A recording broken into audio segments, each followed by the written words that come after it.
Salam edil yurttaşlar. Bugün yine düşüncelerimi aydayn size. Arada bir boş wagtymyz boldugundan gurrun vermek, käbir söhbetleri dinlemek adamlaryň gözetmene ulakan täsiri bar. Atalarymyz boşuna aýdan däldirler, haýwan ysgaşa, insan sözleşe diýipdirler.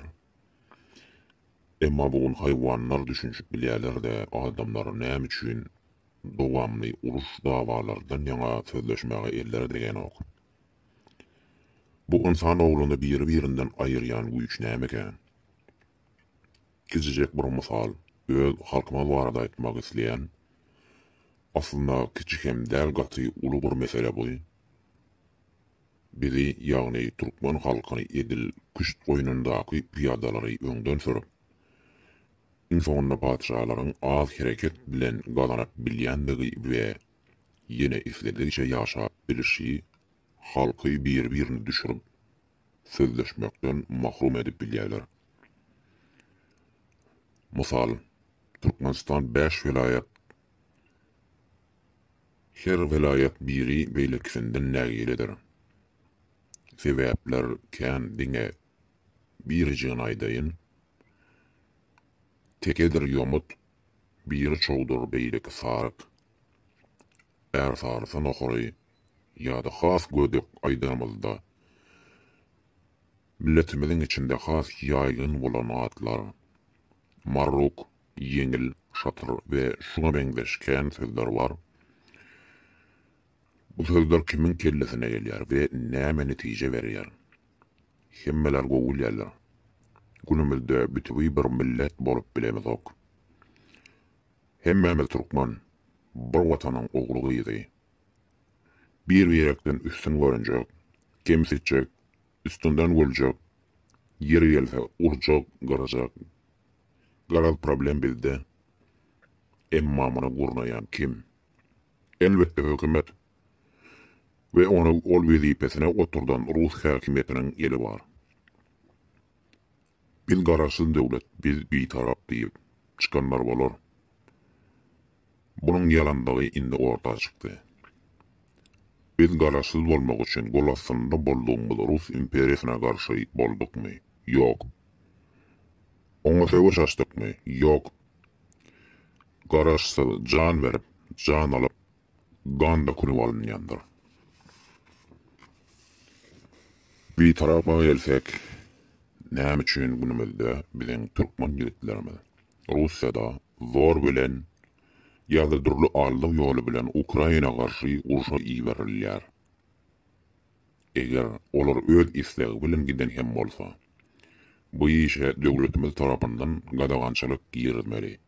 Edýärlermi? Ýok. Her sene ol ýerde kemsitilýän ýa-da ýurduna gitmek isleýän ýyldaşlarymyza döwlet golgadanok. Diňe Russiýa däl, Türkiýede de şeýle. Durly sebäpler bilen hasylykdan ölen ýa-da Covid döwründe ölen ýyldaşlarymyzyň jesedi ýurda alınmady. Diri galanlar özleri gidesi gelen oklar. Sebäp iş ýok, galynç ýok, jörek ýok, kelle boş, garyn boş, kise boş. Kimisler beýle sepil durmuşy. Gynansak da Türkmen milleti öz watanyndan bizar hala geldiler.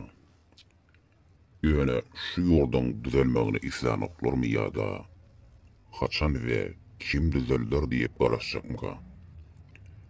Şeýle de kän garaşdyk. Henüz çykmady. Düzeltmek isleýänleri we şu meseleleri dile getiren ýurtdaşlarymyz watan döni gatyn aldylar. Ortadan ayırdılar, tosak ettiler.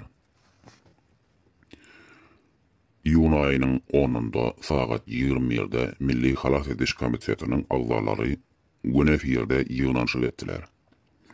Merdan Muhammedow ýatladylar. Ol ýaşygydyň tosak edilende bar ýyl bolupdyr. Ol oğlunun eden işleri barada her bir agla bellap geçti ve bu halky ýagty gelejege äkidip biljek önemli şahslaryň biridi. asıl vatanın düzenli şekilde öňe gitmesini istemeyen açık hakimiyet vatana hıyanet etmiştir. Dünyada tebii gaz baylığında 4. orunda durýan Türkmenistanyň halky gariplikde sürünüp ýörkä muny dile getiren bilimli bir ýaş oglan dönük bollarda men döwlet diýip ýurdun baýlyklaryny tozduran vatansewer boldy.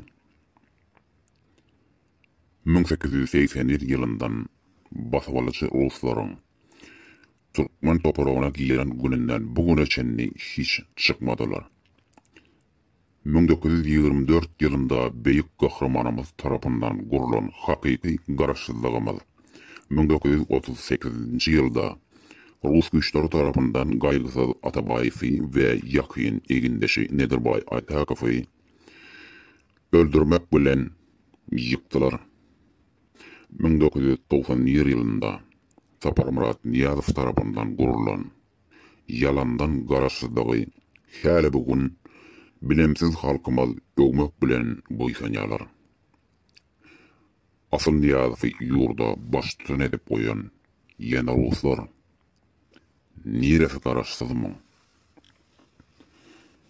Ýokarda belläp geçişmez ýaly garaşsyzlyk üçin aýgatly hereket eden gahramanlarymyz ýok edildi. Ine de bugünkü halymyz ortada. Heniz ruslardan ne aralyp bildik, ne de golasından çekdik. Göýektepe gyrgynçylygyny unudan däldirselerine. Ruslar edil şu günleri Türkmenleri görkezmek üçin etdimi, ýa-da ýerasty baýlyklarymyzy özleri ulanmak üçin etdimi, ýa Türkmen halkyny ýok etmek üçin etdi, ýa-da bizden gorkdymy? Şu sebäplerin hemmesi de bar diýsek bolar. Asyl diňe ruslar däl, dünýäniň her ýerine gorky saldy bu Türkmen. Oğullar, heniz Türkmen bolmadan öň adamyzy şeýledi. Umuman aýdanymyzda türkler Selçuklu döwletiniň nirelerinde nam salmaş hemme menden gogulýar. Osman imperiýasyny hem Türkmenler gurdy. Osmanlynyň giden ýollaryny bütün dünýä bilýär. Many ruslar mı gözden gaçyrar? Pikir etmäň, soguş bilen Türkmen aýagy astyna alyp bolmaz. Many gogulýarlar. Şoň üçin bu halklaryň içinden dönükleri başa getirerek ýeňip bildiler. Şeýdigem, halkymyzy böldüler. Gadymy Rimlilerden şeýle meşhur söz bardyr. Böl, höküm sür we zabit et. Şeýle de boldy. Türkmen bugün darmadagyn boldy. Düşman bile höküm edýär, zabit edildik. Ýöne, Türkmen ýok bolup gitmedi. Her ýerde sürünüp aýakda galma başardy. Ýöne watany ýok bolup gitmek opy bar. Elimizde ýekece galan ýurdumyz, topragymyzda galanmak üçin heniz umydymyz bar.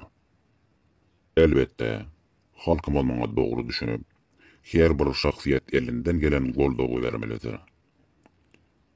Biz bugün bar, ertir ýok bolar.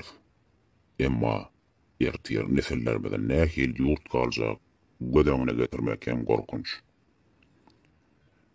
Biz bugün dönük häkimiýetiň zulmyndan däl de ertir bugün şolaryň elinde galjak watanymyzyň durumundan gorkmaly. Merdan Muhammedow şu meseleler hakynda aladalanyp bilen ýigitdi. Ýöne köpçülik tarapyndan goldanylmady. Diňe öz ýakyn arkadaşlary şu pikir goldan adamlaryň sany azdy. Şoň üçin bu oglan hökümetiň pidasy boldy. Beýle akylly, bilimli ýaş insan heniz Türkmende görülmedi. Bar bolsa da ortaga çykyp mertlerçe hakykaty aýdyp bilmedi. Berdan ähli suwutnamalary, resmi namalar bilen çygaryp bildi. Bir döwleti akyl bilen bilimli insanlar bilen dolandyryp boljakdygyny subut etdi.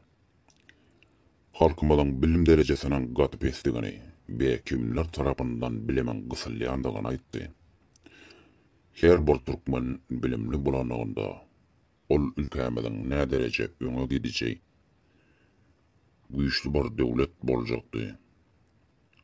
Halkymyz daşary ýurtlara iş sapar bilen däl-de gezelenje çykjakdy. Dünýäni gezip biljekdi. Häzir bolsa paýtagtda owadan binalar ýalpyrlap dur, emma halka ne peýda? Beýleki velayatlarda adamlaryň agly burnu gumdan doly. Oň üstesine de aç, işsizlikden alçarap daşary ýurda gaçýarlar. Dünýä sığmajak baýlygy bolan ýurdun halky bugun sergezdan.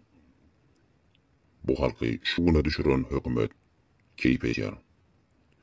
Özüni hiç diýerli. Toprağımyň baýlygyny 4-de 3 bölegini düşman Ruslary ýidirýär. Onuň sebäbi düşnükli. Hökümet bolmak üçin elbetde Ruslara hyzmat etmeli. Bolmasa janyňdan bolýan. Mertlik olara yaraşarmy? Namardyň işi gatan zat. Düşmana hyzmat et. Halkyňa zulüm et.